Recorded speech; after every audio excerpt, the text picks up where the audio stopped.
Hi, host Eric here, host Talking with Famous People. I've got an attendance Mega Bro, an offline Bo. But before some other people assemble, which I hope and sort of at this point kind of assume will happen, it seems to happen pretty consistently now, which is great. Uh, I wanted to talk about the news on the email leaks for Hillary Rodham Clinton and what that means in terms of global politics, transparency, and stuff like that. So I've long been a big advocate for transparency, and I'm really happy that whoever hacked those emails released them, whether it's Russian intelligence or not.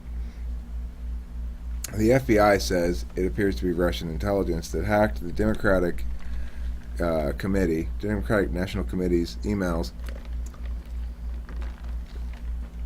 and the process revealed that, in fact, they've been actively trying to make a Clinton nomination a certainty from the beginning, actively trying to derail Bernie Sanders' campaign, that it was basically a predetermined outcome. So I want to start by saying I agree entirely with Julian Assange when he says it doesn't matter where the provenance of the emails. What matters is the content of the emails. And the content of the emails show a system that is actively trying to suppress democratic will in favor of insider advantage and cronyism. I find that quite depressing. I'm not saying I'm anti-Hillary, although I am. I'm not saying I'm anti-Trump, although I am. I'm saying I'm for a transparent, fair, and honest system that doesn't reward cronyism ahead of actual political wherewithal. And see, that's the difference between Hillary and Bernie from the outset. And what always confused me about this, it was who in the hell is supporting Hillary Rodham Clinton? I always thought at the beginning. She's not an inspiring candidate. She's not charismatic particularly. She may have a sheen of competence and legitimacy from her lifelong bureaucratic ways, but she also has all the associated baggage, namely a political record that dogs her, voting for the Iraq War, voting for the Patriot Act, stuff like that. So it's like, where's the base going to find anything to love in Hillary Rodham Clinton? Nowhere, really. Except to the extent that she's in opposition to a Republican, in which case the base can be reliably can be reliably counted upon to support the Democratic candidate over the Republican alternative. So, this is not a democracy. This is not a citizen democracy if we've got the party bosses determining the party candidate, and the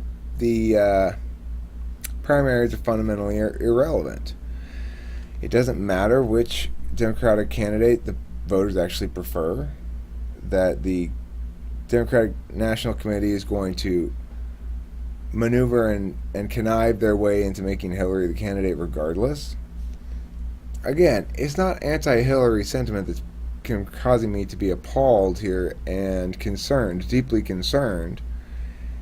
It's the fact that there's no respect whatsoever for what's supposed to be an honestly competitive process that vets individuals by virtue of their ability to connect to voters and to ideally express real concepts and words that have meaning and impact upon the average American citizen.